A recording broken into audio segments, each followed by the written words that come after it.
Good evening, everyone. I'm Cyndi Collen. I'm a licensed clinical social worker, board approved supervisor. I'm a psychotherapist. I own the practice Flourish, and I put together this curriculum that you are working through along with Peyton and Inga. And what I've learned after practicing for 10 years, and even when I first started out as a psychotherapist and all the trainings I've done in between, what I learned very early on is the importance of building some mindful awareness of our body and our nervous system. Um, and so y'all did the first class, you did the first module is about mindfulness, and it's about what it is and what it's not and how to start to cultivate it, because this being present stuff is can be hard, because when we're present and really with just the way it is, what's happening right in front of us, it can be very uncomfortable to say the least, because there's lots of stuff happening in front of us that is not pleasant or doesn't make any sense, can be really confusing. But also, what could be happening not only in front of us but within us can be uncomfortable.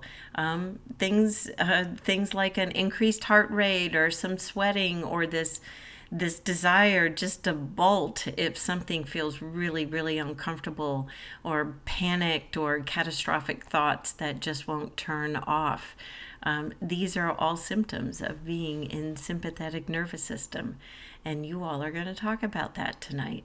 And so we do mindfulness first as a part of this curriculum. So you start to slowly build that awareness. And meditation and breath work is the best way to do that every day, just little bits at a time.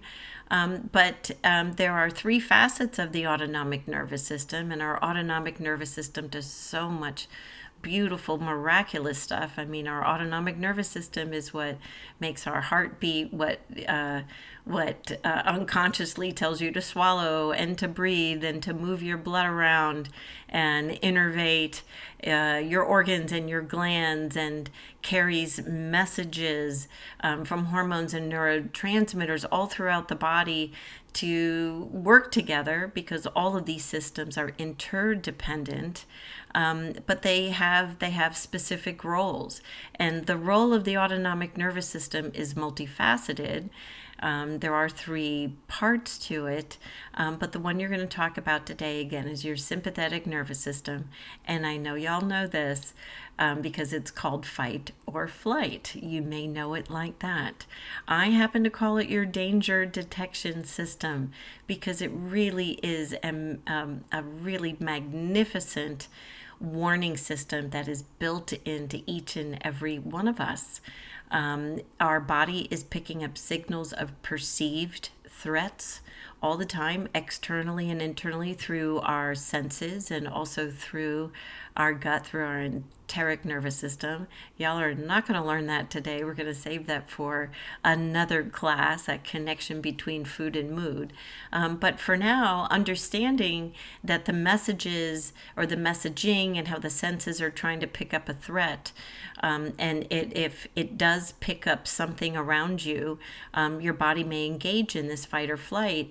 But sometimes the body engages in fight or flight not only just because of a perceived threat. Again, perceived, it may not be real. Body is not going to sit here and figure that out for you. Remember, it's meant to save your life. Your body's not going to analyze, knows there's not enough time to analyze, this is real, is this really not real?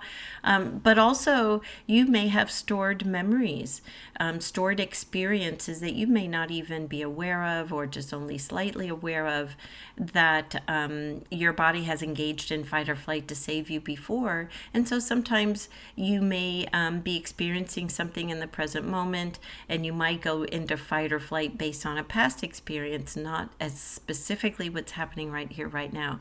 So that's why we try to combine mindfulness here, so that you get to be a bit more present with your own body, your own experiences, and start to learn the tells of where your body goes, because sometimes those tells can even inform maybe something that happened a long time ago that needs some attention now needs some space to talk about it, to process it, to resolve it, maybe with the therapist, right?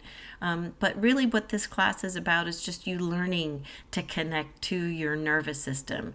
And when you learn to connect to where you go, and then what skills and tools you can bring in to help support where you are so it's not too uncomfortable, that's when we say you'll develop some emotional flexibility that maybe being with some uncomfortable feels or thoughts may not be as problematic as it has been in the past, may not last that long, and may not be just as intense. So our hope today is that you take what we're doing slowly. You get to maybe see your danger detection system or your sympathetic nervous system or fight or flight. Hopefully you'll get to see it more as friend or foe because it is there to protect you. And so that's my hope for you all today, that you get some good stuff out of today, maybe even learn a couple of tricks to help support you when you're feeling a bit worried. And